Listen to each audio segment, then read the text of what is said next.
Hey, it's 11 o'clock East Coast time, and you're now, for real, in the midst of the greatest late night combat sports show of all time. Look, we even got people chiming in. Hey, yo, what's going on? My name is, Game Killer. Yeah, Gamer Hey, Killer Plays, man. Appreciate the love. They always there, man. That's like our most loyal person, man. They there early too. exactly. The good dudes. I like how he says that. And hello, Miss Shirley Overton. She's a real good person. Just Hey, Shirley. a great heart. All right. So, man, today, when I looked and I saw uh, something saying that John Jones has relinquished his title, I had to look into it further, bro. Down the because rabbit hole you go. I did. Because first thing I saw on one video was Francis Ngannou talking about they're gonna make the fight, and that video talked about John Jones relinquishing the title because he just didn't feel like he was getting the money he should have gotten from Dana White. And Dana's not going to back down. Dana's going to make a crude statement, and then John going to follow up with it. So a lot of it came from the press conference right after that press conference, and of the UFC fight. So one thing led to another, and yeah, it seems as though John Jones did relinquish his title. Yeah. Did you hear anything about it? Yeah, I did. I've been following that whole little thing. I'm not gonna say intently, but I've been kind of keeping an eye on it. Yeah, John's fed up. And listen, the great thing about him is he has all the bargaining chips, right? He is the current champ. His last two fights on the surface level seemed like close fights, but they really weren't. He was just kind of controlling the fight at his own pace. There's nobody for him to fight at a heavyweight. Like we all know that the Francis Ngannou fight is just the big guy on the block fight. We know it's probably not the most competitive fight. Francis has a puncher's chance. He's already beaten Cormier twice. So the only real fight at heavyweight for him is Stipe. Stipe ain't even trying to fight. And Stipe's not fighting right now. So right now, John has all the leverage and all the control. And look, man, don't allow people to determine when you walk away from the sport. Don't let pressure get you into a situation that you don't need to be in. And listen, I wish more fighters would do that, man. So I'm actually on board with this. All right. Well, we're gonna have to jump on this either after this next session or probably tomorrow. Right now, we are introducing, I think, one of the most formidable men in boxing. He won titles at both cruiserweight and heavyweight. I'm talking about Mr. Steve USS Cunningham. Thank you for coming on the show, soldier. Hey, thanks for having me, man. Appreciate it, big time. Look, it's our pleasure, man. It's our pleasure. It really is. That's what's up. I'm gonna back off and let my partner here because I know he's chomping at the bit. All right. No, champ. First of all, man, I just want to say thanks for coming on and joining us on this show, brother. It's an honor to have you here. Yes. And before we get started, man, just how you holding up with all this going on, man? All the craziness going on and the pandemic. How you and the family holding up? We're doing good, man. I live. I don't live in Philly.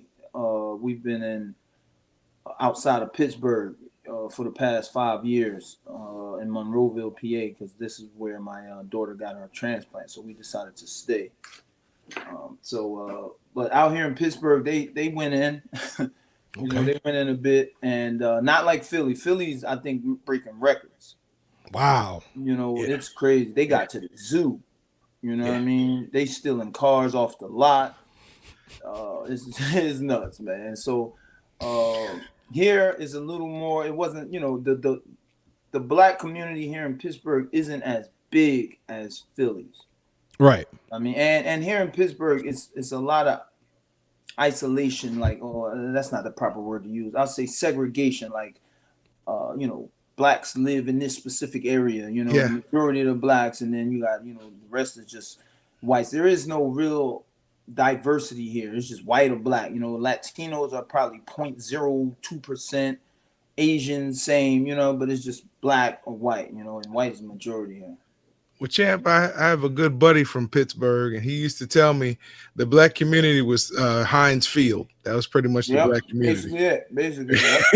Yep. Hey, I But, want to. but they bought it here though. Don't get it twisted though. Yeah, yeah.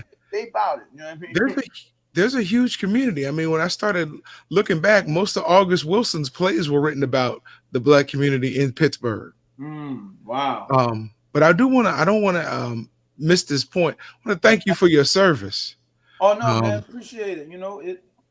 It changed my life. It gave me what joining the military did for me was gave me a bigger perspective of the world. So I was stuck in Philly. I used to sell crack as a teenager. I stopped doing that to graduate high school, because it hit me. I can't do this forever. You know what I mean? Like, this is bogus, and I joined the United States Navy and got up out of my surroundings. I knew I'd end up in jail or dead, so I had to get different surroundings. So joining the Navy got me out of that environment and took me, allowed me to see other countries, different countries around the world and people.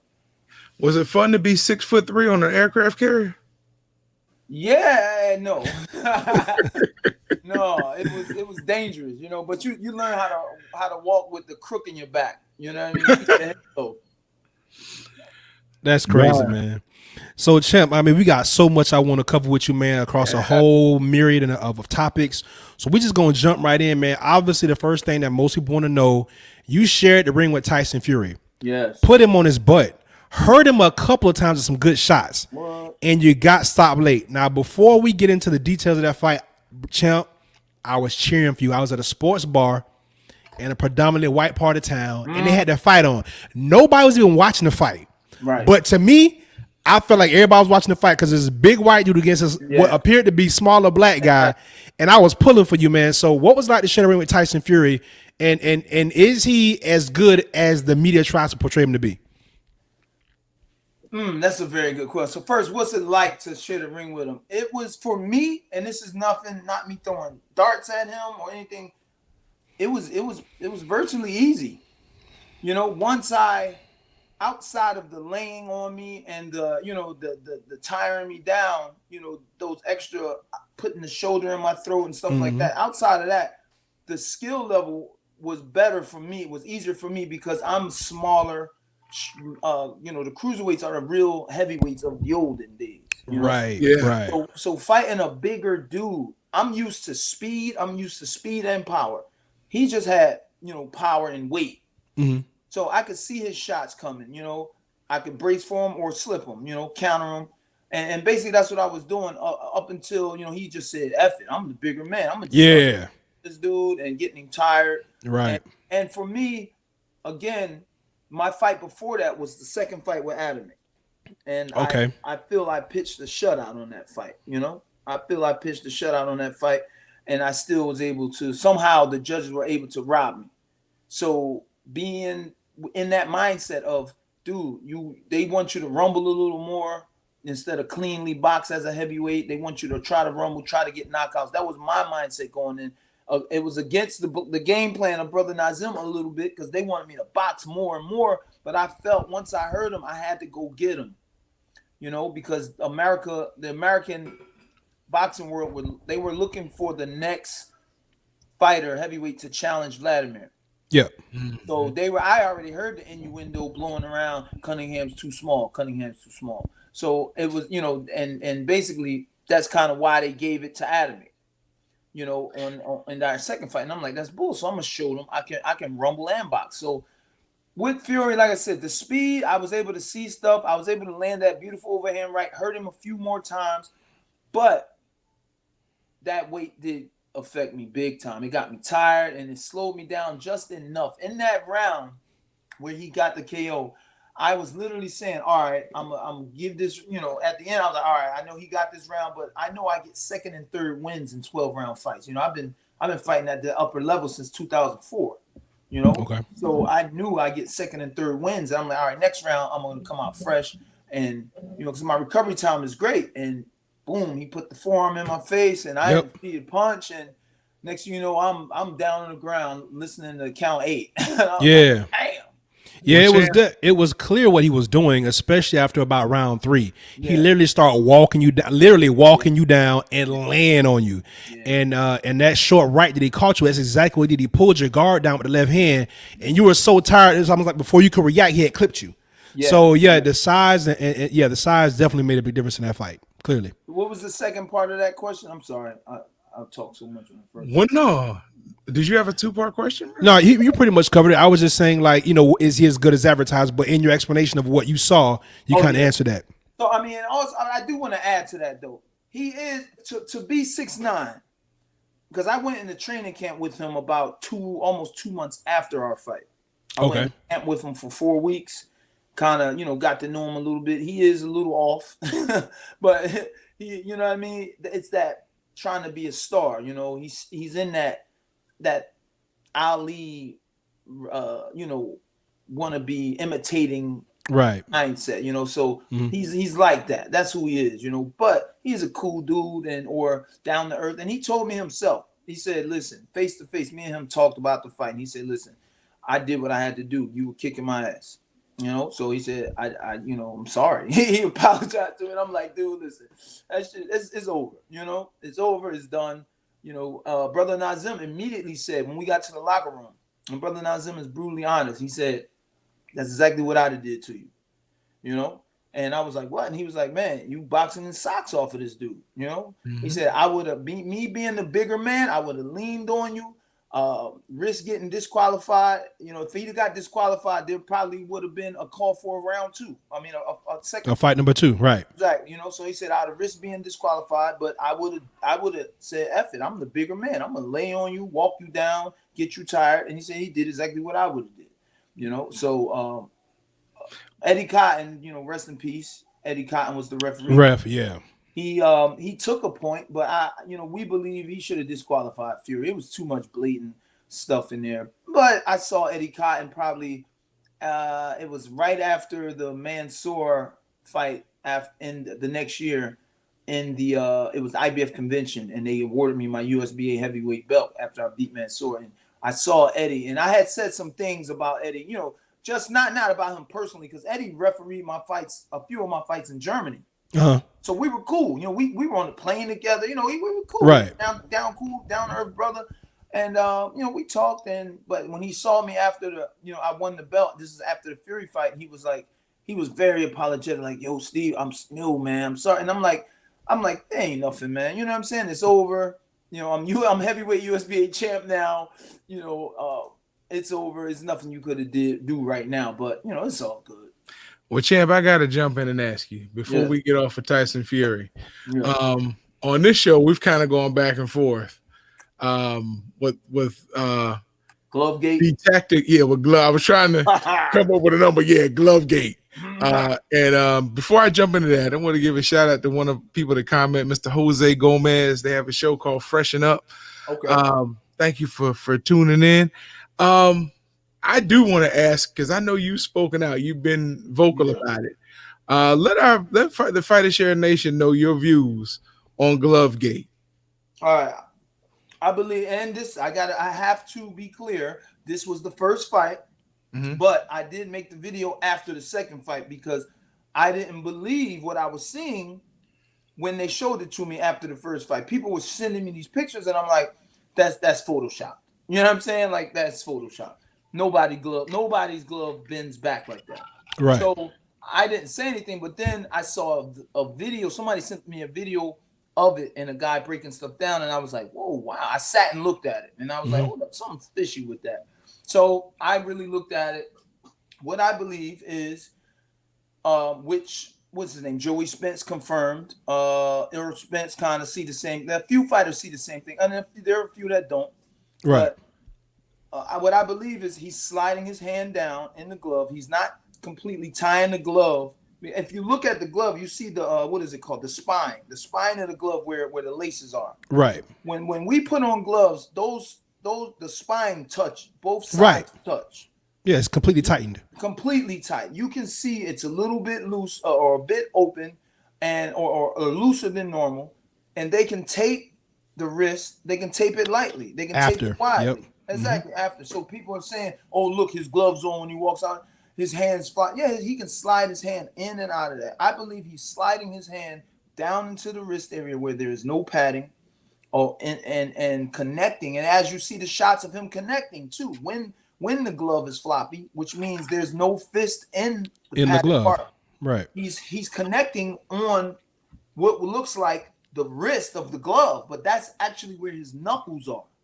Yeah. You know, I never threw a punch like that landed on somebody's I don't even know, behind their ear, and the Okay. wrist lands on the chin. I never threw a punch. I mean, I never did that, and he does it a few times, and it's like that's what he's doing now.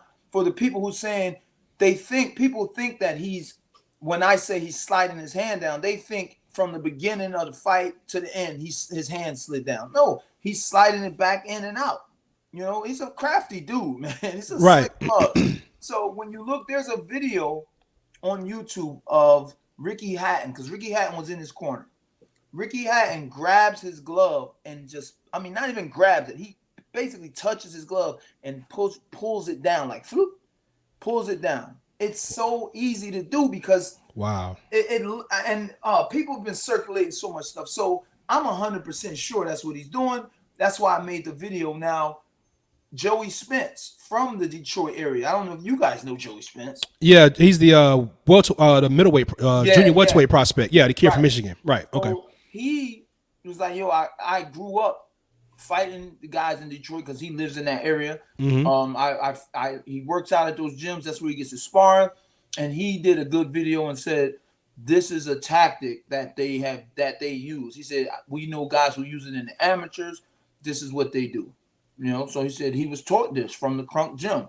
This is from that squad. So he confirmed that for me. You know, and you know, listen, when you're the best heavyweight in the world, because Tyson Fury is the best heavyweight in the world, regardless of what anybody says. I didn't see anything funny in the second fight. I really didn't look. You know, it doesn't even matter because really no one's going to do anything. The commissions are not going to do anything. They don't, you know, no one's going to do anything. The sanctioning bodies aren't going to do anything about the first fight. You know, so it's just people just talking, you know, people putting the info out there. But this is what Fury has shown. He has a history of doing shady crap. You know, I was about to say that. You know, so that's my take on it. Outside of that, hey, the second fight, congratulations, Fury. I didn't see anything suspicious. I looked at the fight a second time, and he tactically beat Deontay Wilder. You know, he tactically beat him the second fight, and hey, congratulations. That's all I can say. You know what I mean? Definitely. So we're gonna get back to the boxing champ, but I wanna go off into some of the other things that you are into, man. So I know a lot of people are gonna be like, what is going on? But I gotta ask you, let him have it. What made you become a flat earther? Good one. Wow, you are the first interviewer that asked me that, yo. People are so scared to touch that topic. You know, what makes red flags go up in my head is look at this. Look at this. I'll get to that answer to that question. Look at it like this. Okay. In Hollywood, we have movies about everything. We have movies about upside down worlds. We got movies about Inception, Crazy World. We got movies about everything, but they have never made a movie about flat Earth. Why? If it's science, let's take it for science fiction. Okay. Hey, that's a good topic.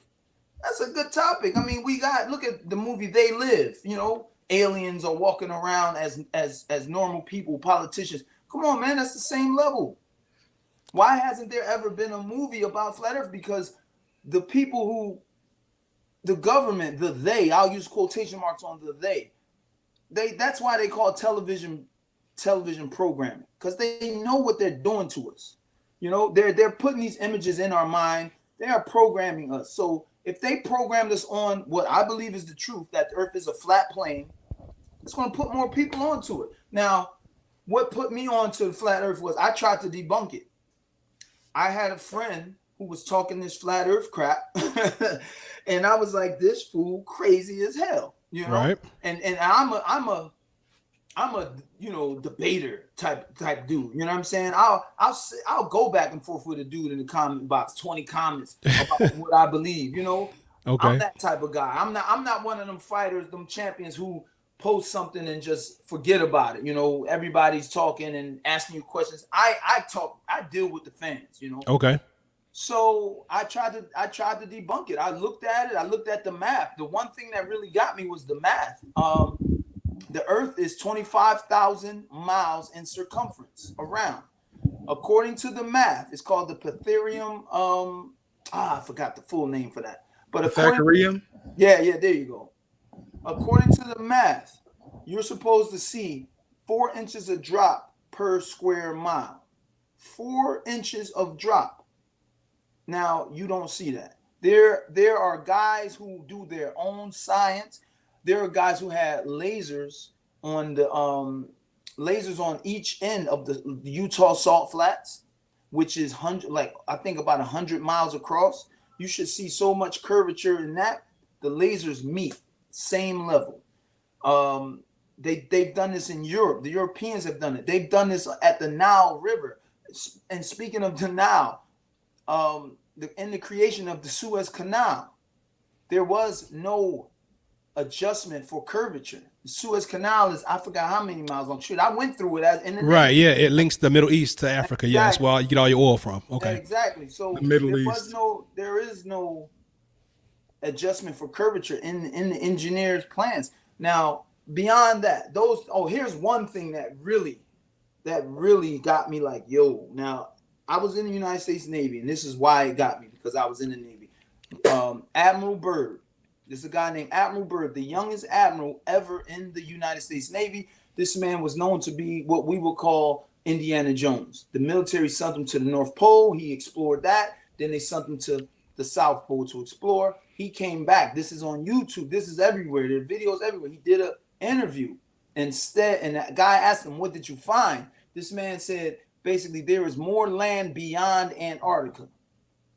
He said there's more land beyond Antarctica, and there are mountains of coal and oil, so much oil back there, so many resources that will fuel America for generations to come. That's his exact words. Now, you can call him crazy, but crazy people don't get to become admirals. You know what I'm saying? That's the highest rank, one of the highest ranks in the Navy.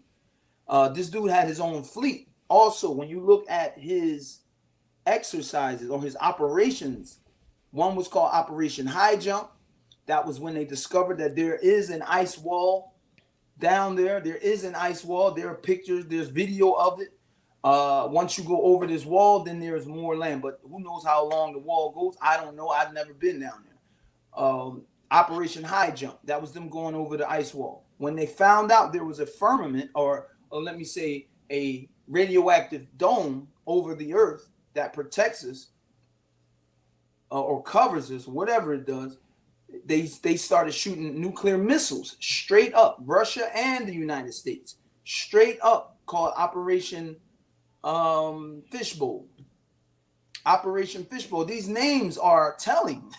You know what I'm saying? These names are telling. You can Google all of this. Operation Fishbowl. They were shooting nuclear missiles straight up in the sky, trying to hit the firmament, trying to break it open.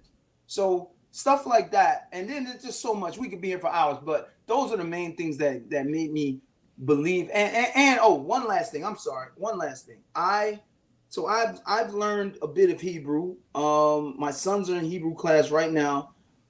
The word the word firmament, which the Bible in Genesis 1. Genesis 1 Correct. basically explains that the earth is a flat plane. Period. The design of the earth in Genesis 1 just shoots down you spinning throughout the world, throughout space, and all this and that. And that the sun is millions of miles away. It shoots that down completely. But the Hebrew word for firmament is rakia, which basically in Hebrew, the word in itself is made up of other words that describe the main word. You know what I'm saying? So rakia, and then you have raka, which means background, fence, something to the extent of like protective covering, all of this stuff, man, the Hebrew word, all of these things just put pieces together for me. And I just was like, yo, lastly, you don't see no damn curvature. Even in a plane, you don't see any curve, you know. So senses and just the math really did it for me. Gotcha. So when you have people who sail around the world, what are they doing? So what are they doing? When people sail, they use instruments, right? When people fly, they use instruments. Mm-hmm. All the instruments, the gyroscope actually points out to the flat Earth. All the instruments, the compass, they point due north. They point to due north, and you follow the path off of that. The due north is the North Pole, the magnetic center of the world. Correct. Right? So Earth is basically like the face of a watch. This is where we get it from. It's basically like the face of a watch. We are, you can say in the middle. Say in the middle. We're in the middle. As they're flying, it seems like, they're following due north. So they're flying here and there. They're flying around from America to South America, and they're turning. If you were on a ball and you were flying from America to Russia, you know how many times have you ever felt the nose of the plane dip because of the curvature? Especially at what, 600-700 miles an hour, or however fast the plane flies. There would have to be adjustments to the route or to the trajectory, the height, the altitude of the plane. It would have to dip its nose or go straight out into outer space. So let me ask, because I was going to ask about the horizon line, but another question popped up in my head. Go ahead. So from what you're saying, if the Earth is flat, Right. then if I'm NASA, I don't need to go straight up. I could just go east until I leave the plane. Listen, show me. You can Google NASA rocket trajectory, the NASA rocket liftoffs. Never has a rocket that has shot for supposed quotation marks outer space doesn't continue to go straight up. Never. They always go up. They always curve. And they curve out to sea.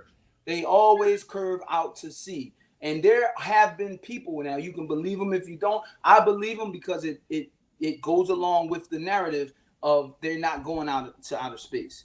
They are flying these rockets up and dipping over into the sea. And there are people who said military boats had to kick them out of these coordinates.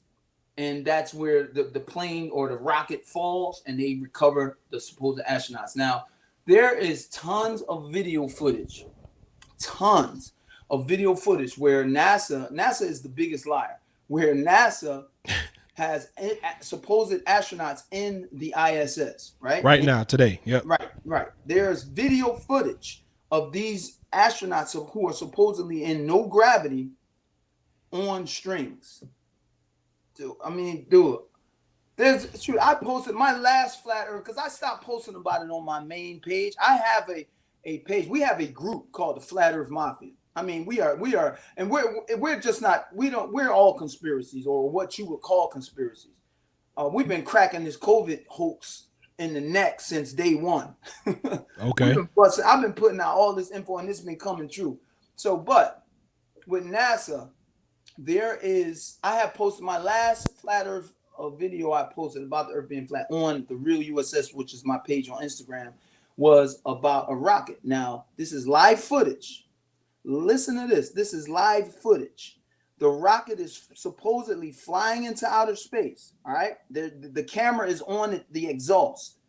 The camera is connected to the rocket and is supposedly viewing the exhaust. A rat walks out on the rocket, dog. What? I got it. Yo, dog. I will add you in. Okay, I got to see that. I got to see that. Walks out, and it's like an X-ray because it's like infrared or whatever, so you can see the outline, the clear. Yeah, exactly, dude. Listen, NASA, they fake spacewalks in swimming pools. You understand what I mean? People look, you can Google. Everybody who's listening, go ahead and Google space bubbles. It will take you to so much evidence. People are busting them open. Here's a thing for you. Not the inventor, the I don't want to call him the creator of NASA, but the head dude of NASA from, what is it, 1948, 47. His name is Werner von Braun. He's actually a damn Nazi. Yeah, German. Yeah, absolutely. They all were. Actually, now if you guys, again, the quote unquote what people would call conspiracy, this shit is really true. It's called Operation Paperclip, where America brought Nazi scientists over. Exactly. Exactly. Now, if you tell a lame old, you tell an average everyday person who don't know this, they'll think you're crazy, but it's there. You know Wait a minute. There's a lot of evidence of that. I mean, you gotta really, yeah. I mean, just look at Marvel Comics. They tell you the whole thing. Yes, you do. Yes. I mean, that's how the Bushes made their initial wealth, and then they had to kind of get out of it when Hitler, decided, hey, we're going to war, but they backed him real big. Indeed. Well, Bush's grandfather, or W. Bush's dad, or the one who just died, the father, his dad was a Nazi. Right. You know, so all of this stuff. So with that being said, Werner von Braun was a Nazi brought over to the America after Hitler was done. They brought all their scientists over. They gave this dude, he was the head of NASA. When he died, on his tombstone was Psalms. I forgot the verse. I totally forgot the verse. But basically, it's the only thing on his tombstone, his name and that verse. And that verse says, behold the firmament. Something about the firmament. You know what I mean? It's talking about the firmament, the covering, what they would call the Van Allen belts. Oh, the radiation belts, right? Gotcha. They call it, but that's the firmament. That's what the Bible is talking about. Nobody is getting out of the atmosphere of the earth. That's not happening. Even NASA says it. This is why NASA is talking, we can't go to the moon anymore.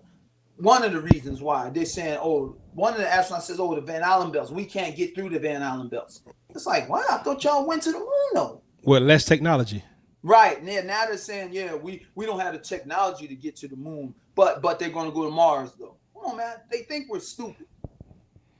Now, one of the reasons we believe they're not going to the moon anymore is because of technology, because we will be able to zoom in, because you've got cameras, the P90, I think it's 600. That camera zooms in so you can see the craters on the moon. A lot of flat earthers use this camera. A lot of people who are just studying things and taking pictures, they use this camera. You can zoom in on the moon and you'd be able to see if they're going to the moon. They're not. So they're saying we can go to the moon, but I mean, we can't go to the moon because we lost the technology, but we're going to go to Mars, y'all. I mean, it's just so much stuff, man. It is the evidence. Once you sit down and view the evidence, I'm not saying it will make you be like, the earth's flat. It will make you be like, somebody lying. You know what I'm saying? Somebody's lying. Now I found that scripture you were looking for. What is it? It's Psalms 19:1. 19:1. Yes, sir. From the King James, it would say, which I usually don't go by, but to the chief musician, a psalm of David. Right. The heavens declare the glory of God, and the firmament shows his handiwork. Yep. Wow. So that is what's on this dude's tombstone. All right. I mean, it's like, whoa, what? So he's basically telling you there's a firmament up there. He's telling you from the grave, he's dropping dimes. You know what I'm saying? But people, we are so indoctrinated. It was hard for me to grasp this when I first came across it. Oh, yeah. But we are so indoctrinated because what's the first thing you see when you go to school? A globe, maps. What's the first thing you see when you turn on TV? We got Star Wars. We got people flying, from planet to planet, and this. I mean, it's all science. Great, awesome science fiction is awesome, but that's what it is. It's fiction. It's fiction. Listen, it's funny when you talked about maps because I tell this because it's the truth. My mom was so big on proof growing up. Like she raised me to be an atheist. Right. So she was so big on proof. she would have all kinds of maps from different time periods, globes from Mm, different time periods, because her favorite uncle was also a scientist. Like he right. invented how to take pictures out of a peanut can. Wow. Um, but it started thinking, it got so to where I was the same way. And I heard something way back, I think in 1992. Right. I was on a trip to DC and to see some family, and I watched their public access. All right. And there was a guy on there talking about the map of the earth Yeah. and how it's been flawed and changed through Oh time, yeah. mainly by the Catholic Church. And Mm-hmm. he Main talked about culprit. how when you look at the continent of Africa, It's the way continent bigger. of Africa used to include Asia, Yeah. Yeah. India, Yeah. and what we call now the Middle East. Well, That's why I that's why last we used to the Middle East. that's why when you said the Suez Canal, separates the Middle East, I kind of but I don't want to go there because see, I'm a Hebrew Israelite because of what I found out. I was a Christian for 38 years. For 38 years of my life, I found out a few major things that made me be like, I'm out of here. That's false. You know? And it's dealing with the Catholic Church, it's dealing with our history as supposed African Americans, is dealing with what the slaves, the names of the slaves when they came here. There's a slave name database. Yeah. That lines up with the Bible, what their names are. They wrote and spoke in Hebrew. Yeah. They wrote cursive Hebrew when they came here. All right. We are the only people that suffer from the curses of Deuteronomy 28, Yes, 68. sir. 68. Yes, sir. So all of that, I left Christianity and became and went back to my roots, the roots of my ancestors. So from there, once you crack open a door to what people would call a conspiracy, you are now in tune or subject to looking at everything sideways. You know what I mean? Everything. It's amazing, man. Even in 1930, when they took a quote unquote exploration into sub-Saharan Africa, Right. they found people that looked like us Yep. with a Torah that was Yes, branded sir. in with Yes, a sir. branded Torah. And I was like, it's still there. listen, it is. It These is. tribes are still there. Now, I forgot where in the scripture. I don't even have my Bible with me right here. But in the scripture it says the scepter, I think it's Genesis. It's in Genesis. The scepter will never leave Judah. Now,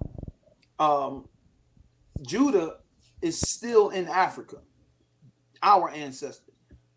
When they left Israel in 70 AD, fleeing Roman persecution, the Mashiach said, flee to the west, which is Africa. The Israelites migrated into Africa. Into the mountains. Yeah.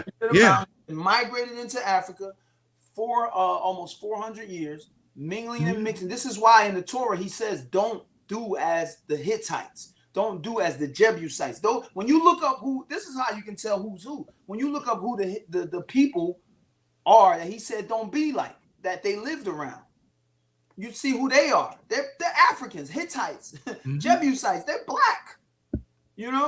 So when he said don't be like them, and we're mingling amongst them for almost 300 and some odd years, living on their land.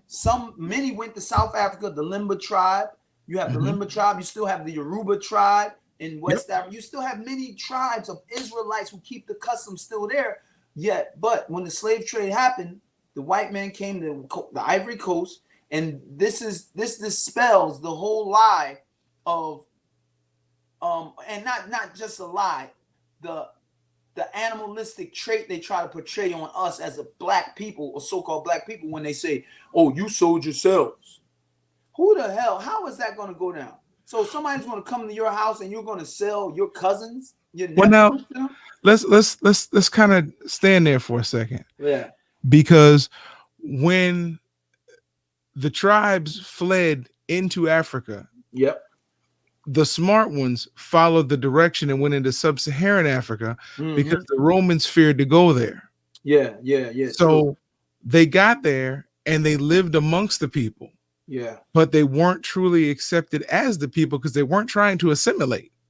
True. So, and then you also have the sub-Saharan slave trade. which That's what I was was. our people. That's where I was going. Yeah, Because when they came, it was easy for them to sell us yeah, because indeed. they didn't consider us their Them people. exactly, and it's And the they, same thing I'm talking about with the Hamites. yeah, The Israelites lived on their land, and they warred with the Hamites. So as soon as the yeah, white man came, and they like, oh, we got some cats for you right here, and they scooped them up. We didn't sell our own people. Our own people didn't sell us. Those were the other.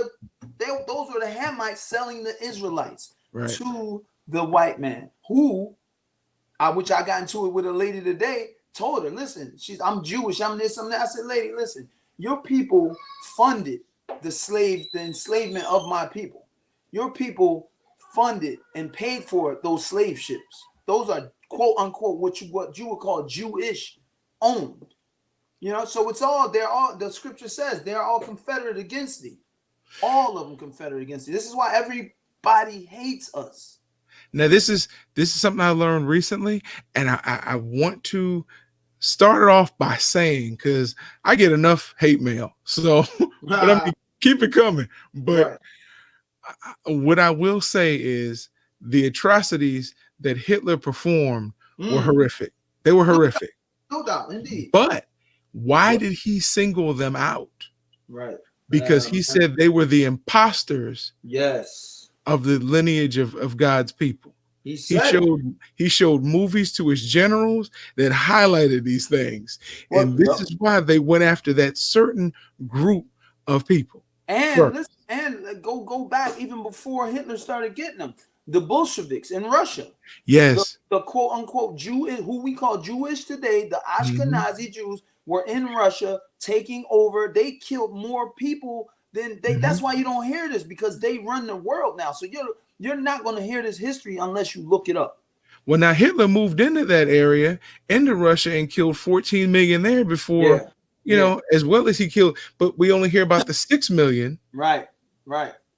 So, and again, they're all atrocities. I'm not defending Hitler at all. No doubt. But at all. Because trust me, he wasn't fans of me either. No doubt. Shoot, one of the first things I learned, one of the first things he did when he started his reign was round up the black Germans and start what do you call it?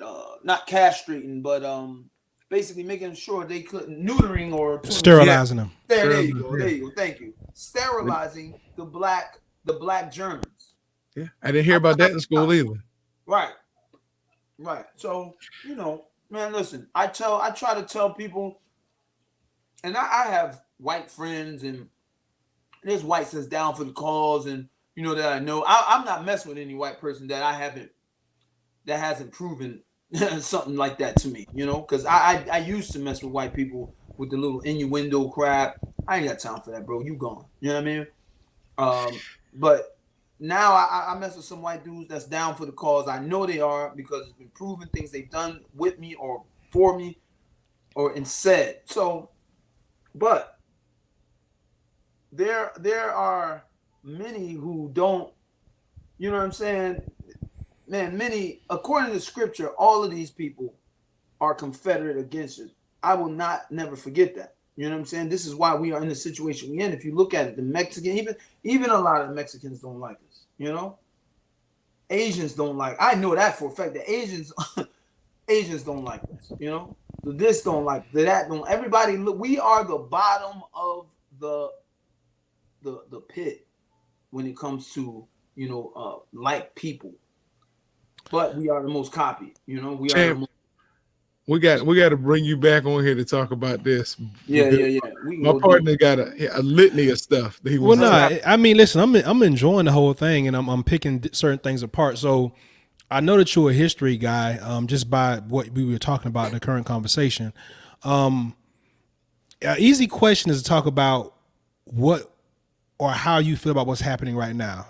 Ahmaud Arbery, Breonna Taylor, brother George Floyd, and a myriad of other people throughout the course of the years. But I want to get your opinion about something that hit a little bit closer home to you. Go ahead. Most people think that the last time America dropped a bomb on its own citizens was in Tulsa, Oklahoma. Nope. But in 1985, in your city of 85. Philadelphia, Philadelphia. they dropped a bomb. Yep, Yep. they dropped a bomb on the movement, Yeah. and it killed 19 or it killed 11 people, including 5 children. Yeah. With what's going on right now with George Floyd, what is the pulse of a city like Philadelphia, or even take a little further back when the shooting happened last summer with the guy that was gotten shot with the cops, and the whole world's kind of watching that. Yeah. Yeah. Does Philly still have a certain energy or a certain, I guess, outlook on that situation from back in 1985? Does it say that again? I'm sorry. Does the city still carry like a burden or a guilty conscience, or is there still an issue within the city about what happened back in 1985? The city, you mean as like officials or city? Man, Yeah. no. They want to forget that. They want to keep it quiet. Shoot, Philadelphia. I mean, look, every city has its racist roots. I mean, this is America.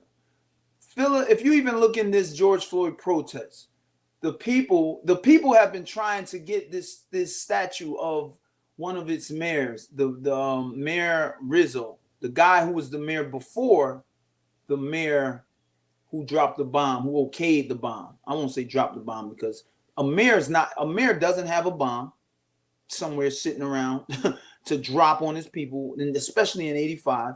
So he's got to get the green light from the governor. Right. You know what I mean? And he's got to get the bomb from the military. So, but the mayor before, Mayor Wilson Good, who was the mayor in 85, which was his name was Rizzo. This guy was a prolific, or however you say that. He was a flat out racist. All right. Yeah, my grandfather knew about him. Right. He holds down black people in the 80s. Had him up against the wall, holds them down. This guy was a flat out racist. So he has a statue downtown Philadelphia during his riots. Well, not even during the riots, years before the riots, people have been trying to get that statue taken down because everybody knows he's a racist. Everybody knows. Now he's dead. He died of a heart attack years ago, but they have his statue there, and it's a stain on us, and as a community, supposedly we're together, we're people, but you have this statue of a freaking racist here. So of course they vetoed the take the statue down. Now during this George Floyd protests and riots, people went. That was one of the first places they went. They tried to take that thing down. They defaced it, and that was the first thing that they cleaned up was that damn statue, and like 30 cops was guarding it. You know what I mean? So that goes to show you the spirit of Philadelphia.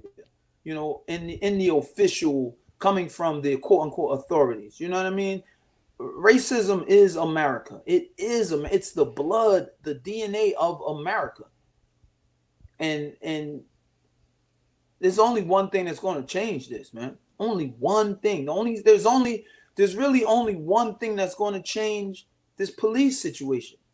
There's only one thing that these people understand, and that's bloodshed.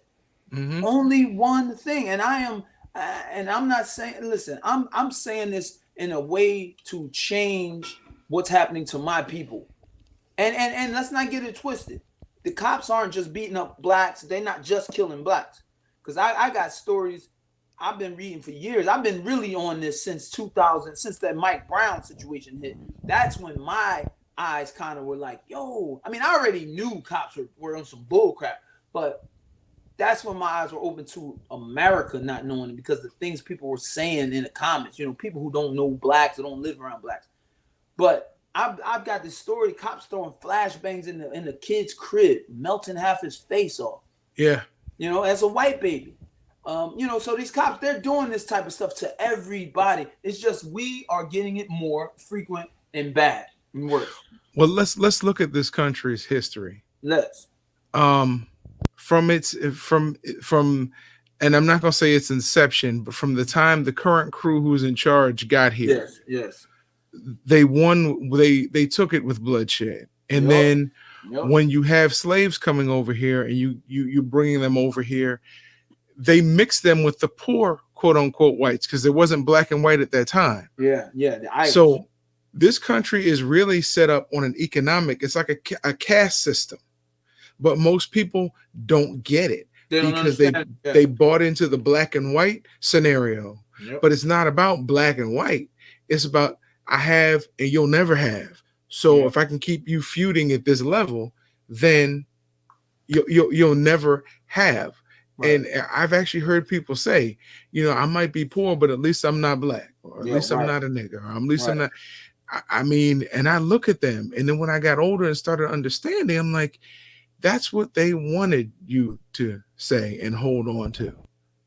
Well, what's even funny about that whole narrative, when you start talking about the disenfranchised white people that they brought over, what people don't understand is that when this country was first colonized and they came over from Europe, They were criminals. they had but check this out, they had a problem with the white people that came over because they were lazy and they wouldn't work. Right. They brought the black slaves over, and get this, the poor whites that were here that wouldn't work became enraged that the blacks were actually earning land. When they first got here, they allowed blacks to have land initially.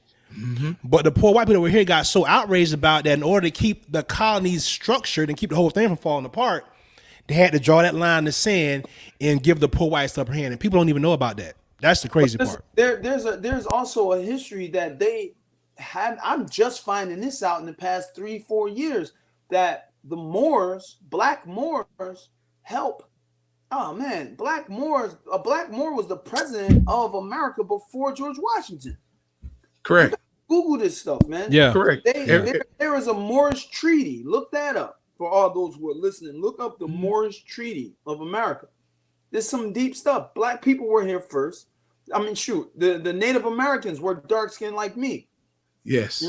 So yes. And so there were blacks that had land even before all of this. There's a history that they want to hide, they want to keep from us, and they want to keep us ignorant to a lot of things. Like my man said, it's about race. Don't get, it's about race because they beat it into people so long, but it's mainly about money.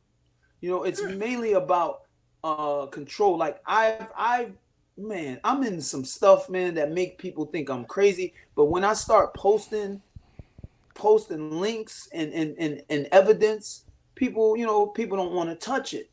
But the United States is a corporation. You, me, all of us who have, or all of those who have birth certificates, social security cards, you are a commodity traded on the New York Stock Exchange, on the worldwide stock market. And that's what your birth certificate is. People don't know that they don't have to get a birth certificate because they don't know they don't have to. And then when I tell people this, they you ain't gonna be able to get an ID. Yes, you can. Yes, there's ID for you. The birth certificate, all of this stuff, and you can Google all of this, comes from the 1930s. They're bonds. Exactly, they are bonds. They are complete bonds. That lead to an account that you are. All right, when you were born, you're traded. There was what's called a straw man. The straw man was created in all capital letters. Look at your license. Look at any government paper. Your license, your social security card, your birth certificate. Your name is in all capital letters. I made this post last week. I said, Google, why is my name in all capital letters on my birth certificate? And then I said, switch birth certificate also for license plate. Why is my name in all capital letters on my license plate? And it will tell you the United States is a corporation and you are the commodity. Basically traded. You know what I mean? So you can pull away from the system. And that's what I've been telling people about voting, all of this president stuff. Man, this country has CEOs. This country is bought and paid for. The president is just a face. You don't vote in a president. That voting crap doesn't work. Especially they fixed it so that you really, the electoral vote and all of the nonsense, like, man, that stuff doesn't work. Shoot, really, if voting worked, Trump wouldn't even be in office. Listen, freedom is important, but the illusion of freedom is even more important. And that's exactly what it is. That's what Americans are living under, the illusion. Not even just Americans, even the world. But in America, we think America prides itself on, oh, we're free, we're so free. No, you're not free. You're a slave and don't even know it. That's the best slave in the world for the slave owner. You know Yeah. what I'm saying? That's the best slave in the world. I tell Listen, people, you have to file, you have to reserve your rights, which is filing a UCC 1308. That's filing for your reservation of your rights. Man, that is so deep. I went to a 2-day seminar for this, 8 hours a day. I was in there about to cry the first day. Called my wife, was like, yo, we've been lied to all our lives. Man, this is deep. I mean, when I looked and saw that the United States became incorporated, I think it was 1872. I thought it was interesting that it happened right after the Emancipation Proclamation was signed to break the economy of the Confederacy. Man, it's so tricky, bro. And I mean, this stuff is so tricky. It's unbelievable. The Federal Reserve, when we started taking the Federal Reserve, when we allowed the Federal Reserve to, we didn't allow. They bought America. Those who own the Federal Reserve, when they purchased America, that's when all of this stuff started happening.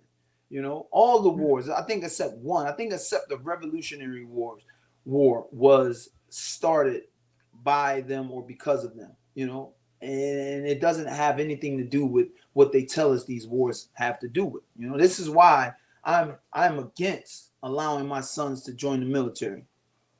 I won't let them. You know, now if they grow up and move out the house and they say they want to do it, which I'm raising them accordingly, they won't. But if they do, hey, that's your life. But right now, I have a 17-year-old, bro. You're not joining the military. He not going to college right now. That's not the plan. But you ain't going to the military, you know, because he knows what it is. He knows what they. I'm not allowing my son to put his life on the line for their bull. You know what I'm saying? I'm not allowing it. And this is from someone who served. So yeah. And that's the thing too. The veterans, the United States government has labeled U.S. veterans one of their biggest threats. Why? Because we know what you do.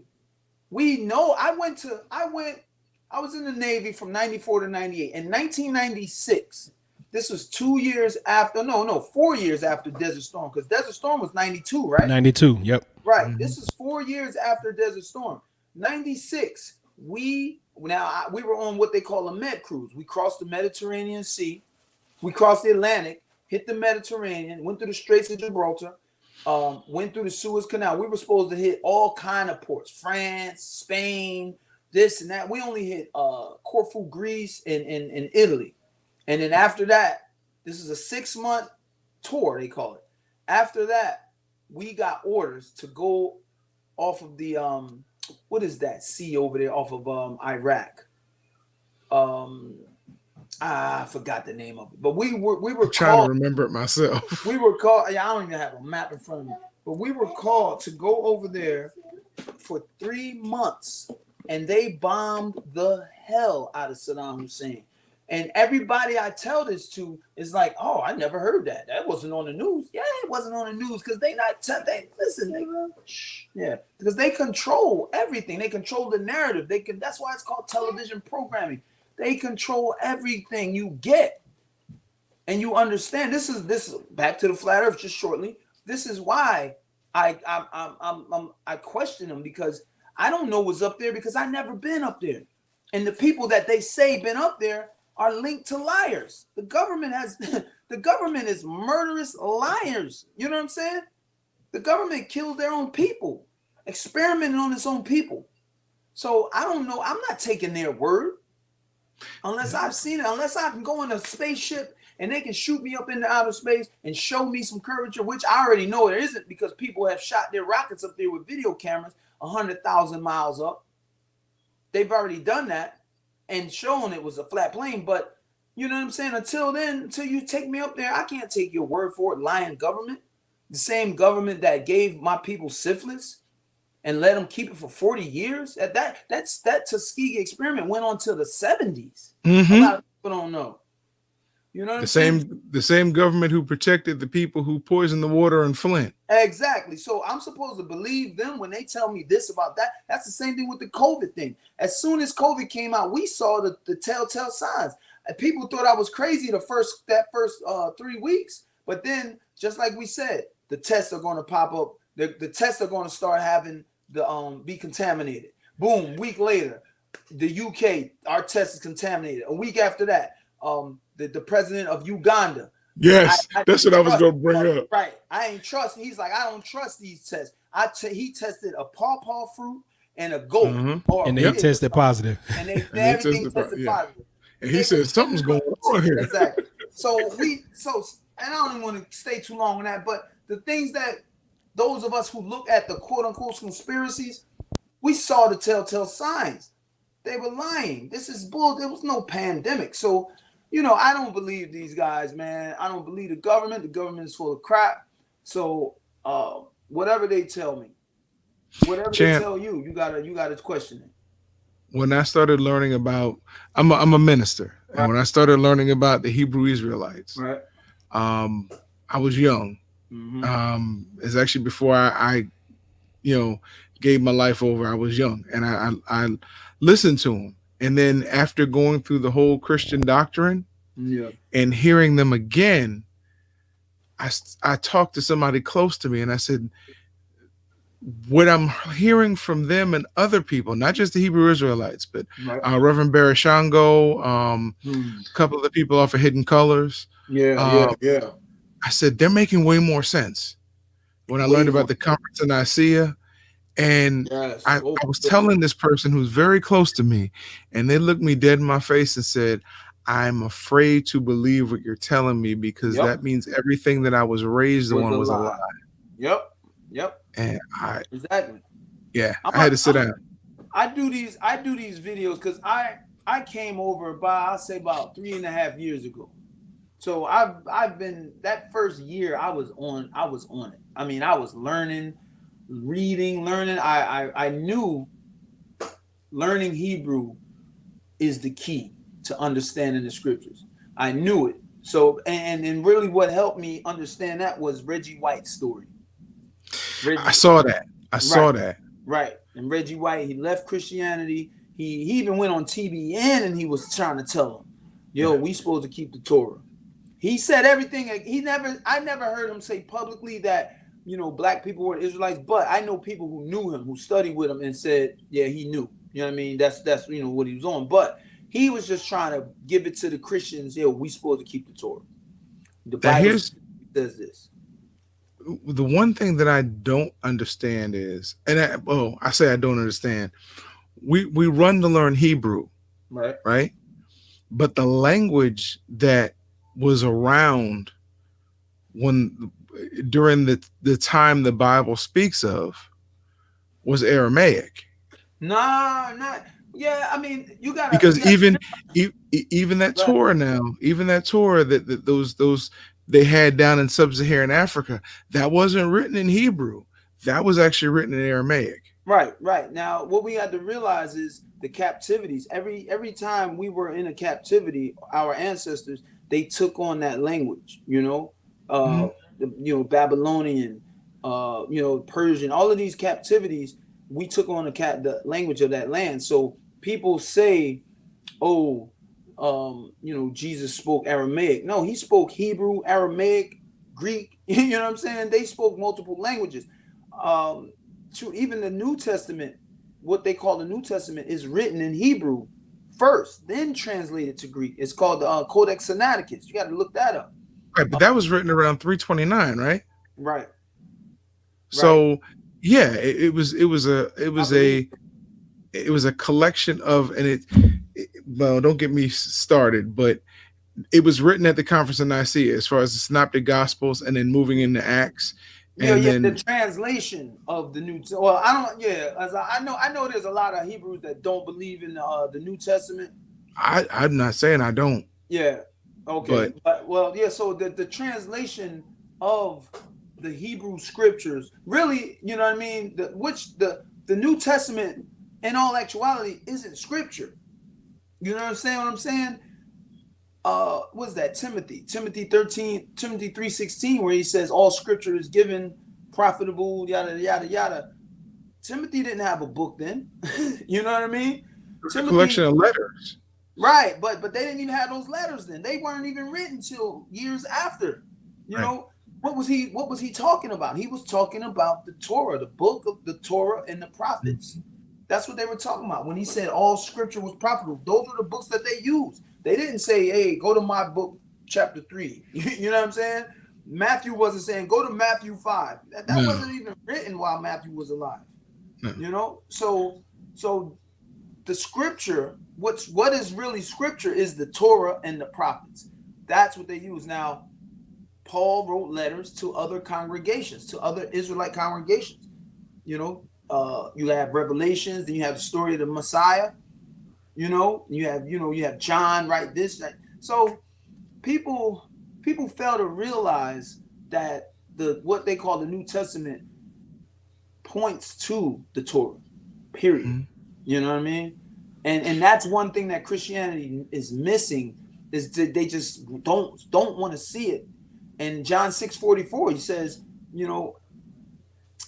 I will bring you to this. You know what I'm saying? The Most High says he will bring you to this. The thing that I grew up learning and saying in Christianity, people will say, well, when did you come to God? It's not you come to God. The Most High brings you. Right. You know what I'm saying? He brings you. He draws you. That's what John 6:44 says. I will say one of the things that really got me in my studies, I was sitting in a conference and I heard another minister say that the Bible testifies of itself, the Old Testament of the totally New Testament of the Old, yes. and that was one of the truer statements that I had heard. And you're right, it's one continual. I hate to use this because you're a flat earther, but it's one continual circle. I'm not against circles. Oh, I was about to say, because if you is, I don't know how you celebrating birthdays and anniversaries, champ. We got to figure that out. Nah, bro, I'm not against circles. I am not against circles. But I'm good one. So listen, so I got a question for you, champ. And we're gonna shift gears a little bit here, man. So your baby girl is born with a heart defect. Yeah. Just walk us through that journey at that point in your life, being relatively young. You're married. You're boxing. You're rising up in the ranks. This happens. Your baby is told that your baby's not gonna make it, bro. Like there's nothing they can do. Now you already told us that you guys ended up going to Pittsburgh, and that's where they were able to do it. But just walk us through that part of your life, man. So one thing that I do have to get out there is, my daughter was born with that defect. There's a heart defect. She was born with an underdeveloped left side of her heart. They found that me and my wife, we were at the where they tell you if you're having a daughter or a son. Mm-hmm. I already had Steve Jr. I'm like, yo, we want a girl, and me and my wife was betting and playing in there, and then the lady comes in and is like, yo, hold up. She got a serious look. She's like, yo, we got some issues. We need to come sit down and talk to us. So they basically told us, yo, your daughter's heart ain't developing right. It's called hypoplastic left heart syndrome. She'll need 3 surgeries to fix it. It won't fix it completely, but it'll fix it to where she's living and can grow to a good age and stuff. And we just was ratified, just messed up, like wow. But they did ask us, did we want to do an abortion? And of course, no, that ain't happening. So when my daughter was born, we got to hold her initial just for like 5 minutes. Then they whisked her away and threw her in like the little incubator like thing, and about a week later, not even a week, I'm sorry, the next day she got open heart surgery as a newborn. Oh my God. Yeah. So I've got pictures. I posted them on my Instagram and stuff of her chest being open with the little film covering it. You can see her little heart beating. And so from there, we spent the first year of my daughter's life in the hospital. Like my wife, who literally basically became a nurse. My wife was on them doctors every day. She knew their schedule. She knew what they were talking about, even better than them. She was correcting them. It's her daughter. During this time, I'm number 1 in the world, number 1 IBF cruiserweight. Next in line, O'Neal Bell. I used to spar O'Neal Bell back in the day, so he wanted money to fight me, and that just wasn't money on the table. So he vacated. I had to go to Poland to fight for the vacant title against the number 2 guy or number 3, whatever he was. And I'm training while my daughter and my wife are up at the hospital. One thing we did though, we tried to keep a normal life as normal as possible. So my wife would come home at night. Sometimes she'd spend the night, sometimes she wouldn't. But I would drop her off. go run, come back to the hospital. We live our normal life, live up there with our daughter, support this and that, and then I go to the gym. Now, this whole time, my son was Steve Jr. was 4, so we got a 4-year-old, and we're lugging him around with us. Long story short, again, let's get to she got the second surgery when she was about 9 months old. Everything was cool. They're like, everything looks on schedule. Third surgery was supposed to come years later when she was about 8 years old. Now, we fast forward. I'm now a 2-time cruiserweight world champion. We'll fast forward 6 years. My daughter came home after that first year. When she came home after that first year, she had mad equipment. She had a trach, she had a machine, she had a breathing machine, all this stuff. She got strong enough to get off the trach, and we lost a lot of equipment, but she always had complications here and there, back and forth to the hospital. Now we're 2014. The doctors are looking at her. They've been looking at her for a couple months deep because it's almost time for the third and last surgery. This is when they tell us there's nothing else we can do for her. Take her home, make her comfortable. So at this time, I'm literally 3 weeks away, 2.5 weeks away from fighting Amir Mansour for the USBA heavyweight title. And man, that getting, when my wife called me and told me that news, it was just like time stopped, because we had this, we had these hopes, not hopes. We had these dreams, her getting well, her getting a bit better than what she is. Because my daughter, what the left side of the heart did was carry extra oxygen throughout the body. And she was always blue. Lips were purple. You know what I mean? So, it was a hard road. Now, when the story got out, because I know Bernard Fernandez. He's the leading sports writer in Philadelphia. So me and him became cool. He called me one day asking about the Mansour fight. And he goes, well, how's your daughter doing? Because he knew the story. Now, I've been trying to put my daughter's story out there from day one, telling people in interviews, hey, my daughter, I've told people about my daughter. It's like nobody cared. It's like nobody cared. We spent a year with her in the hospital. I'm doing interviews. I'm a world champion. I'm speaking about my daughter. Nobody cares. So I kind of stopped talking about her. So when Bernard Fernandez calls me, he says, Steve, how's camp going? Yada, yada. And then at the end of the interview, he goes, well, how's your daughter doing, man? She's still in the hospital. So I'm like, nah, and I tell him, I just tell him, because we were cool. You know what I mean? I didn't know he was recording and writing down. I really didn't. I thought it was casual talk. And the next 3 days later, story dropped. He dropped the story and it blew up. I mean, it exploded. Like, he wrote a story in the Daily News, in the Philadelphia newspaper, and everybody was kind of on it.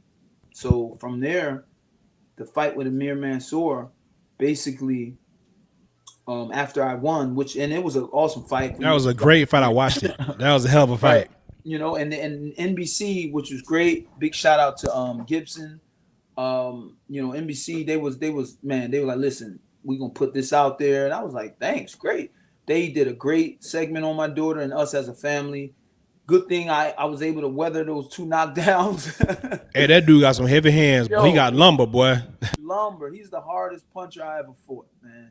And he said something when they interviewed him after, and he was like, listen, because me and Mansour sparred each other. He sparred with me to get me ready for Troy Ross. He helped me win my second world title. So we were kind of close. Yeah. Definitely. And they kind of forced us to fight. But I always say, when friends fight, they make the best fights. They make for the best fights. So we were cool, but after the fight, we were closer. But he said in the interview, the post-fight interview, he was like, listen, and his eyes are swollen shut, and he's just beat up. We're both beat up. And he's just like, listen, the Cunninghams need y'all help. Their daughter, they're going through anything. I'm happy for him. He won. He's just like, if y'all can give to help them, give. Because we didn't make any money for that fight. I was signed to Main Events, and they were penny pinching. Wow. Big time. I'm not. You know what? I'm not surprised. I know how this game goes. I'm not surprised, but that's crazy because that was a hell of a fight. And no, a hell of a fight. And people are like, man, you guys made $500,000 for that. I'm like, man, I barely made 100,000 for that fight. Not even after sponsorship. And you know, you can people people fail to realize my boxing career has just been me and my wife. You know, we got our lawyer, which is we linked up with Floyd Mayweather's lawyer, who is Vladimir's lawyer, through Chris Bird, John Okay. Hunter, Yep. Yep. one of the best lawyers in boxing. He's the first lawyer to beat Don King. That's why we got him, because I And was with him live. 8 years And live, you stupid, and bro. live. Right. You're right, bro. You're right.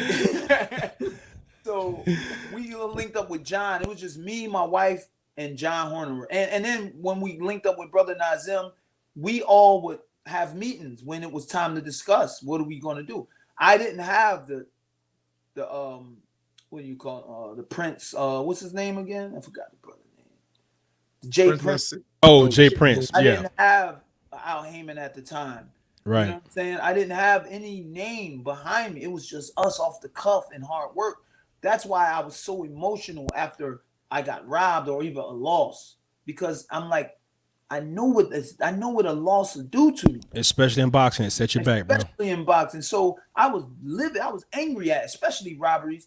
You know what I mean? And when I lost, it was some of them. I never got beat up except for the Fury fight, and that took a damn giant to beat me up. Yeah, that was your only knockout. You know The only what I'm knockout saying? loss. Yeah. So all the other fights were close and competitive. That kept me in the mix. But with my daughter, the story, you know, I'm traveling the world. I had to go to Poland twice in order to because they robbed me the first fight, and we got the immediate rematch because of the way they cheated, because of how they cheated. So the IBF is like, nah, they cheated. They did something wrong. Give them the rematch. I went over there, beat the kid, took the belt, and you know, I'm doing all of this while my daughter's in the hospital. So now a Mansoor basically said, give to the fund. We're back in 2014 now. He said, give to her fund. You know, and we didn't have a fund. You know, we were just that little bit of 65. What did I make? $65,000 off of the Mansoor fight after sponsorship.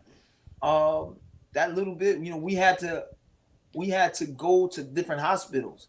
We told the doctors, I had the most morbid meeting with her doctors. Basically, we had to sit down and listen to these doctors tell us about when to like let my daughter die. You know what I mean? So they're basically like, well, if she goes into cardiac arrest or this and that, basically we're not putting her on life support. It'd basically be like useless. It's and you know what I'm saying? There's no need. And I'm supposed to sit here and act like a mature adult during this. You know what I'm saying? And I'm literally looking, I'm outside of my body looking at us at the meeting during this time. And I remember one doctor, there were three doctors. One doctor said, because we said we're going to get a second opinion. So the main doctor says, and this is one of the reasons I'm a freaking what they would call a conspiracy theorist. Straight up, this is one of the main reasons. The main doctor says it would be careless, irresponsible for any other doctor to open her up, because my daughter, the human body is beautiful. The Most High created a special something. Because her heart was underdeveloped and couldn't get the oxygen to where it needed to throughout the body, her body formed these veins throughout her body that tried to do the job that the left heart wasn't doing. Wow. And these veins were everywhere. So amazing, dude. So what the doctor said was, you know, and we found out it was some other nefarious reason behind it. But that's why he says if anyone cuts her open, because he felt across those veins, she would bleed to death. She would bleed out. So he's, you know, but the other doctor says immediately after he says that, I'd get a second opinion. And I looked at both of them and I looked at my wife like, what the freak is going on? You know, these months is bumping heads. So about a week later, my wife was speaking with that doctor, and that doctor told my wife, he says, basically, this hospital is not doing that surgery because of the numbers. Now they get government grants because, you know, when they have good numbers, they get money. If their numbers are low, they get less money. So my daughter's case was a high risk case. Like and they John didn't, Q. exactly, and they didn't want to risk the numbers going lower. So your daughter's got to die. Take her home, make her comfortable. And so this is That's why crazy. I throw that damn bus. I mean that hospital under the bus every chance I get. And we heard that because our story was nominated for an Emmy a couple times through different writers, through different reporters, and the latest one was last year. And he told us the week before the award ceremony, he's like, "Yo, I'm hearing through the grapevine that Children's Hospital are really pissed at y'all." And I Good. was like, F them. You know what I'm saying? I was like, F them. You know, they said they wanted my daughter to die. If I'd have left it into their hands, my daughter would have been dead. She's now about to be 15 in a few months, running around, you know, living life. You know, so when we got to, so that's why that fueled my, actually, shoot, two parts in my daughter's life in this whole situation fueled my quote unquote um in-depthness of conspiracies. Because when we went, so Pittsburgh was the first hospital on the closest hospital on our list. We had Houston, and we had on the list, and we had Massachusetts has a great heart program. So we're like, let's go to Pittsburgh. If Pittsburgh says no, then we're going to Massachusetts. If Massachusetts says no, Then then you go we're to going Houston. to, exactly. But you know, we didn't, at this time we didn't know. This is before the Mansfield fight. So after the Mansfield fight, he says, "Give to the Steve's daughter's fund." Me and my wife are like, "Yo, we don't have no fun." When I less than about 3 days after the fight, my DMs on Facebook was flooded. Even in my timeline, people are like, "Yo, where do I give for your daughter?" I mean, hundreds of people, and I'm like, "Whoa!" So I told my wife, I said, "Babe, just start a GoFundMe, see what happens." Dude, when we started to GoFundMe, I'm not, and I know I have a fighter, a very famous fighter, not Floyd Mayweather. Let's get that straight. A very famous fighter who gave 10,000 bucks. He gave me 10 G's, wrote the check for me right there, and was Wow. like, "Don't tell nobody." I was like, Nice. "You Wow. got it, you got That's it, bro." big. So in 30 days, we got $30,000, dog, That's dope, within man. 30 days. So that allowed us, because once we came to Pittsburgh, the doctors were like, you know, the doctor, Morel, you know, Latino doc, this dude was talking more boxing than anything. He was a fan, bro. He was a fan, you know. So where I'm like, Doc, what's up with the surgery, Doc? So when we sat down with the doc, he says, "You preferably want a black girl's heart." So I said, "Well, why did you say that?" Now, before I even get into this, just 2 seconds. I, like, literally a week before going to Pittsburgh, I watched this documentary series on the illegal organs trade, how lucrative it is, how big it is. You know, all these people, all these women, especially women and children, popping up missing. These Mhm. organs, they're using their organs. They're stealing their organs. They're taking their organs and they're going to rich people. Notice, you can go down the list on an organ donor list, and I bet you look at their pay or how much they make. Ain't no rich people on there. Ain't no Yeah, millionaires on there. You know, champ, Wow. can I drop something in there? drop it. All right. About 6, 7 years ago, I was watching a video with Dick Gregory, Right. and Dick Gregory said, since the 20s or 30s, Mm. there have been no less than 10,000 black people go missing in this country every year Right. and never found. Well, I'm about to Every flip your year, mind, no bro. less. Exactly. Exactly. So the doctor says you want a black female's organ, preferably. So I said, "Doc, why did you say that?" And he says, "Because the black woman has the strongest organs out of everybody on the planet." And I that crap had my mouth dropped to the floor. It Hmm. dropped to the basement of that damn hospital, because I just saw that documentary that said this. Mhm. And they were saying this is why mostly all of the, not mostly all, but the higher percentage of missing people are black females.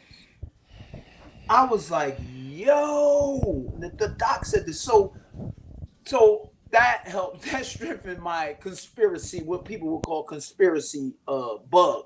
Now, the doc says, "Yo, we can do the surgery. we don't see the issue Philadelphia Children's Hospital saw. So surgery day comes. Well, actually, so we needed that 30,000 in order to move.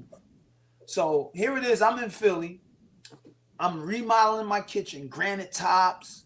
We bought like a $14,000 kitchen from IKEA. We had it popping, Y'all balling. bruh. Man, we had to leave it. We literally left. Damn.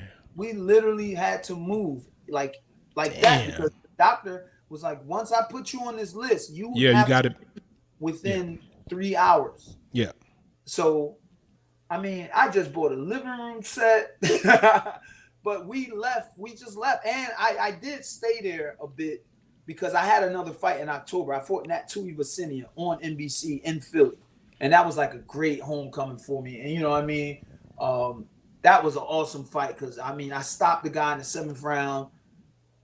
He was 270 also, but like 6'3", 6'2". Yeah, I saw that guy. So I boxed the brakes off of him, and you know Philly loved it, man. And then I moved after that fight.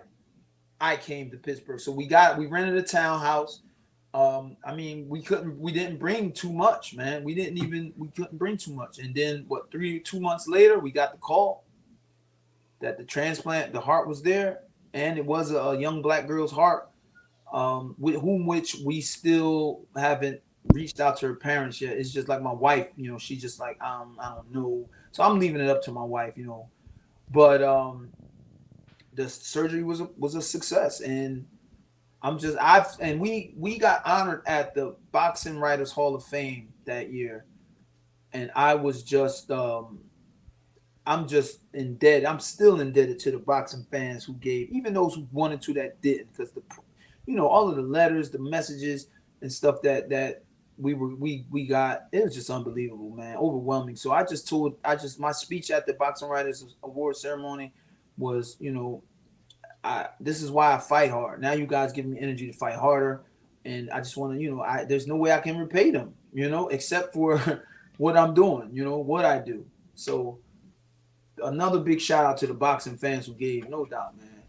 But that's basically it. So now we're here today, and this is why the main reason why we chose to stay was because stay here in Pittsburgh instead of go back to Philly was the hospital that gave the surgery. We were here in Pittsburgh. We were supposed to stay here for the original plan was stay here for 8 months while they check their work, make sure no rejection, this and that, and then we could go back home to Philly.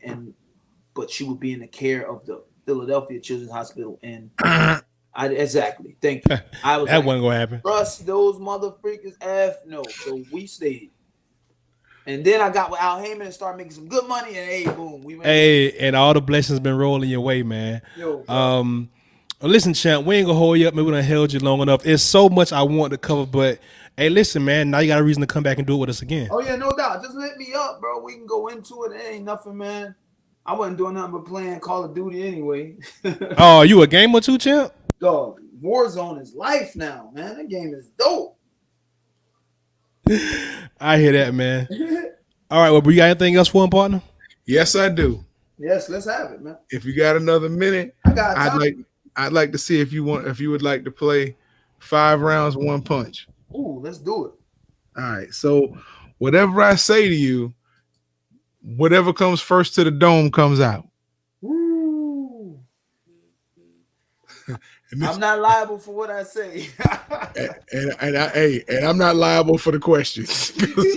Oh snap! The ones that I had lined up, they kind of pale in comparison to the ones that came to my mind after listening to you talk. Okay. All right. Round 1. Right. The South Pole. Not a continent. Okay. Round 2. Bunkers in Rio de Janeiro. Ooh, Nazis. Yeah, Nazis. All right. Venezuela too. Yeah. Right. Round 3. A prayer life. A prayer life. I'm gonna tell you the first thing that comes to my mind is it Proverbs 28:9? Um, Nobody's prayer. Your prayers are an abomination if you ain't keeping the law. That's according to the Bible. Hmm. Hey, I'm stuck on that one. Okay. That's a. I'm gonna do a video about that. I do these videos, but go ahead. Round 4. Yeah. Pats or Geno's? Neither. I knew he was gonna say that. I knew he was gonna say that. I was happy he said Neither. that. Those are the tourist spots, bro. I Yes. don't know. Hey man, Yes. I thought Pats was great. Don't give a damn. You a tourist, bro. I am. My wife really got stuck on Pats too. Yeah. But they got a couple of vegan restaurants up there. Yeah. That's Gets nice. or I guess used to. They done destroyed all that, bro. Well, since you moved locations, let's go with round 5. Right. Phillies or Pirates? I don't do sports except boxing. Oh, Only sport. I'm telling you, we watch boxing. That's it here. I'm gonna have to grab another question because we couldn't get that answer. All right, round 5 rerun. Right. Joe Frazier or Muhammad Ali? I'm Ali, man. I'm Ali. Because outside the ring, he was special. You know, even just as special as inside the ring. Okay. Even though Joe was Philly, but Yeah. still, man, Muhammad Ali, yo, that dude was special. You're a special dude, man, to come on somebody's show and go against Philly pride. I'm just saying, I appreciate you. Listen, I love Joe. I met Joe. I talked to Joe scolded. The last time I met Joe, he was scolding me. Did you understand what he was saying? We were at this was years ago, but we were at some fights and it was hot to death in there, and it was wintertime, but it was just like 90 degrees, and my son Steve Jr. was about 7, so he took his shirt off, and I'm like, "Oh, there go Joe," and I take little Steve to see Joe, and Joe was, "Man, put a shirt on that boy, man." So that was my last personal memory of Joe Frazier. That's all right, that champ. That's a good story, champ. That's a good story. Right. Champ, I feel you. My 4-year-old has not come down with any health problems to this point. Right. But I have a really, really close friend, Jasmine Lachey, who's a singer. And we helped her. We did a couple of, like a bowl-a-thon, a walk-a-thon for her because she had come up to a point where she needed her second transplant back around 2012. Dang. And some Christian rappers put a song out about her. And I didn't realize that the body eventually gets wise to the fact. Oh. And so when I was talking with the Badger here and we were going through and remembering the story about your daughter, it just kind of hit me. Because it's a lifelong.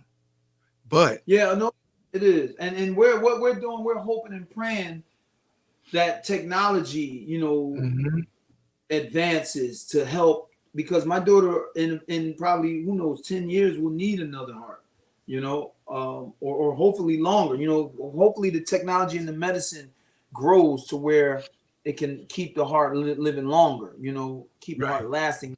But she gets checked like every other month now for rejection, and we haven't had any, so hallelujah, but you're a proud dad. So I got to tell you a story.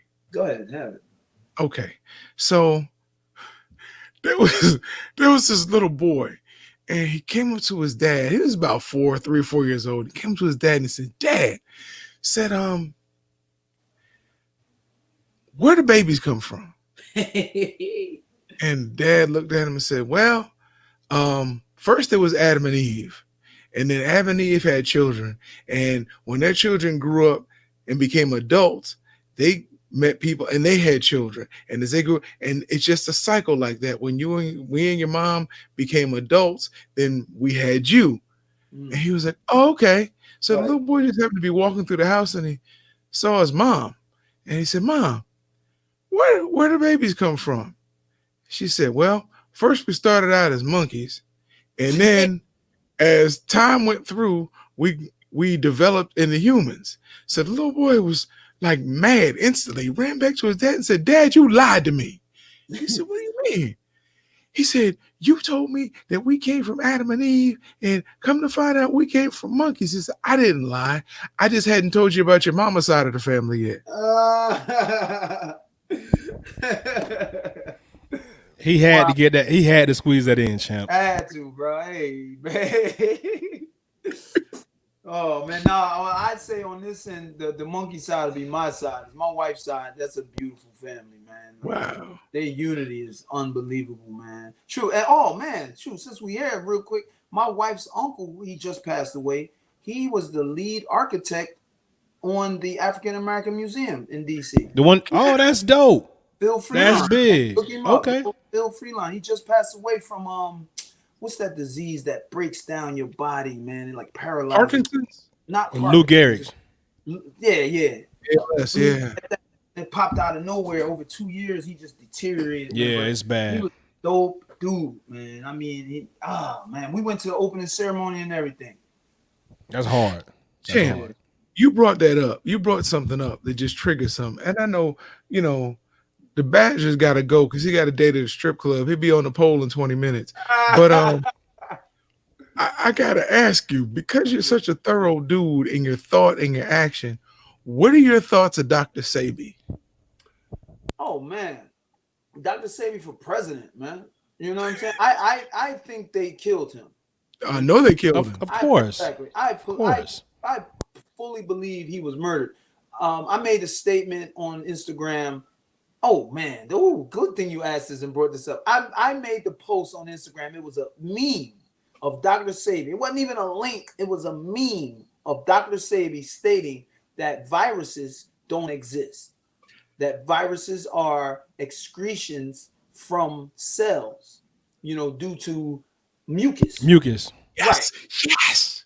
And fact check me on it. And so, you guys know what fact check is now, right? Yeah.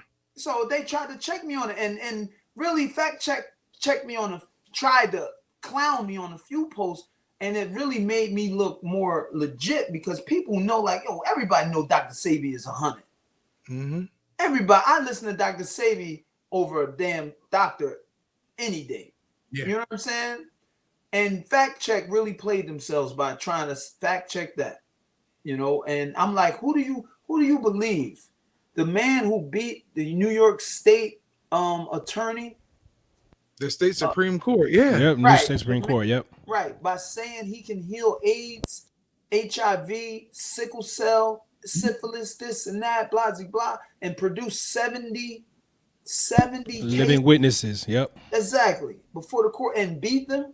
So I saw a story on him, or him telling that story, and he said, that's when I knew they wanted to kill me. He said, I had to get out of New York.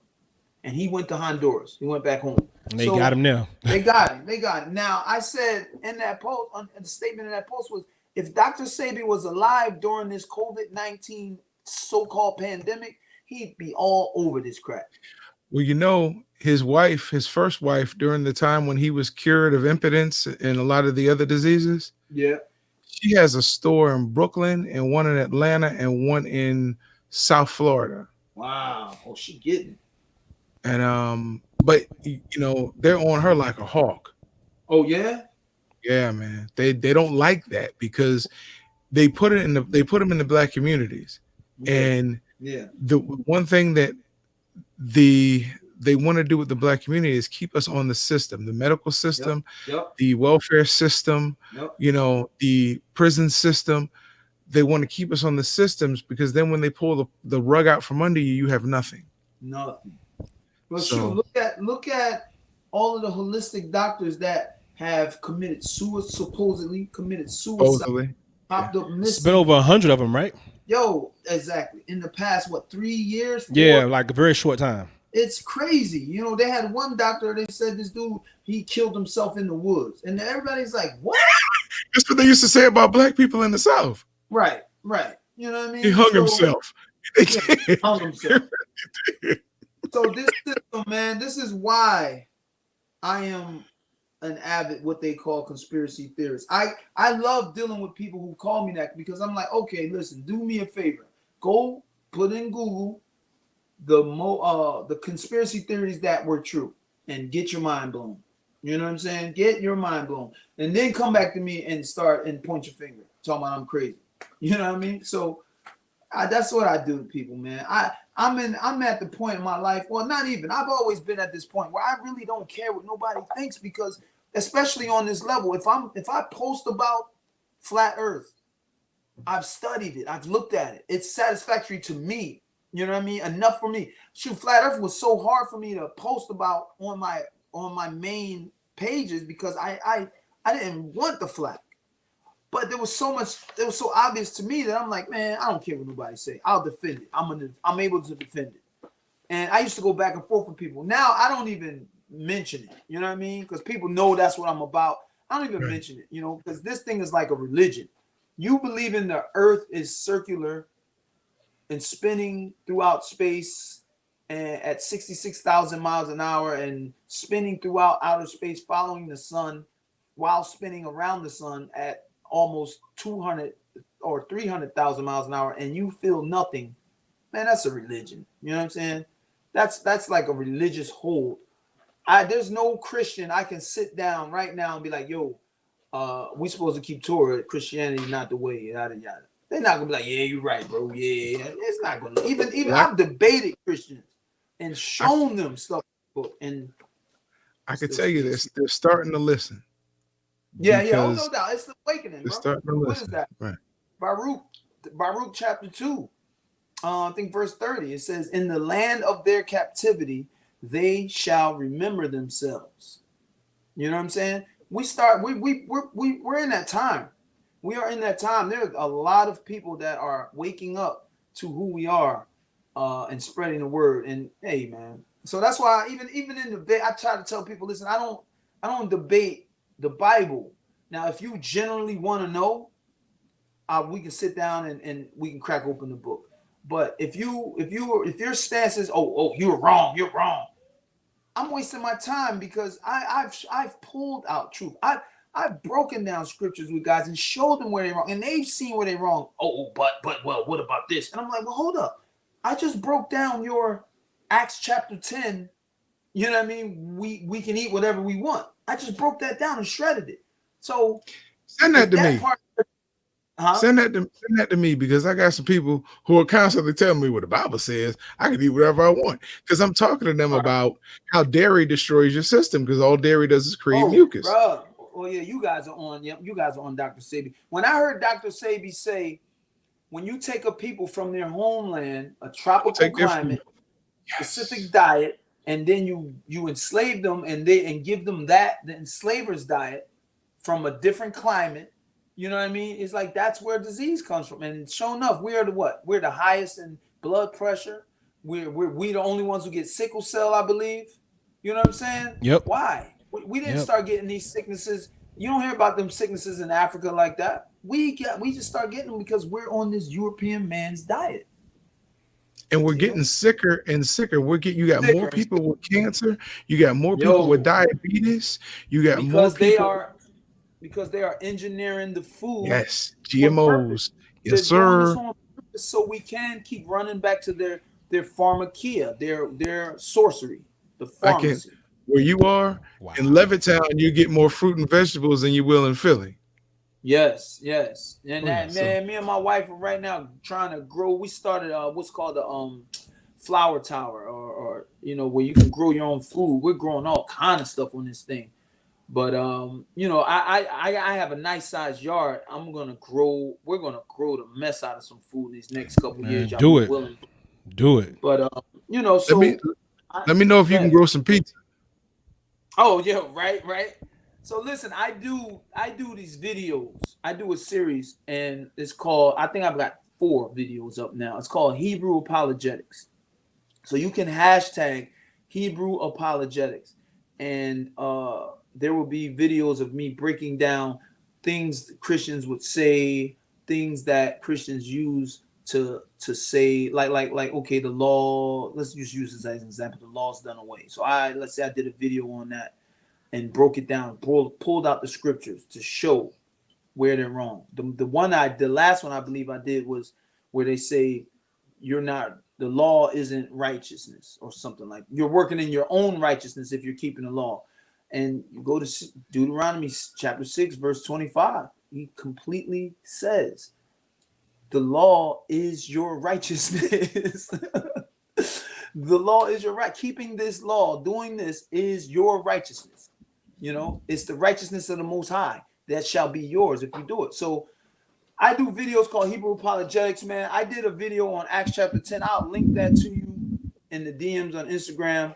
And I mean, that one right there blew my mind because it just basically, learning this stuff is basically just reading more. You know, stop using the one verse answer. That's confusion. You know what I mean? That's why people think that's why people think the dream was about animals. And he goes on to tell him later on in the chapter, I know what the dream was about. It was about man. So breaking that one guy down on the phone, I was like, bruh, you should be listening to me now instead of debating me, because Hebrew Apologetics, CS, yep.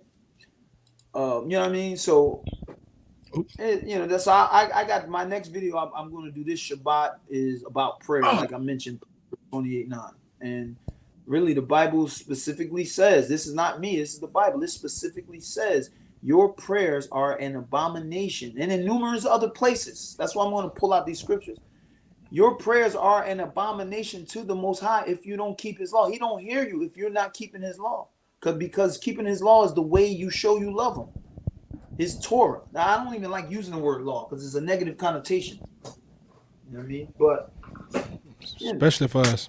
Yeah. Exactly. So I'm very glad I made the switch, man. I'm still learning. No, I'm not perfect. You know what I'm saying? But I seek repentance, you know what I mean, every day, and just as the scripture says. Well, champ, how can we follow you on social media? All right, great you asked that. So my main page on Instagram is, well, actually right now it's USS is Legend. I just recently switched that.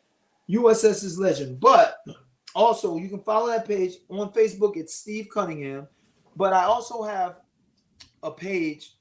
It's a comic book page. I'm drawing a comic book.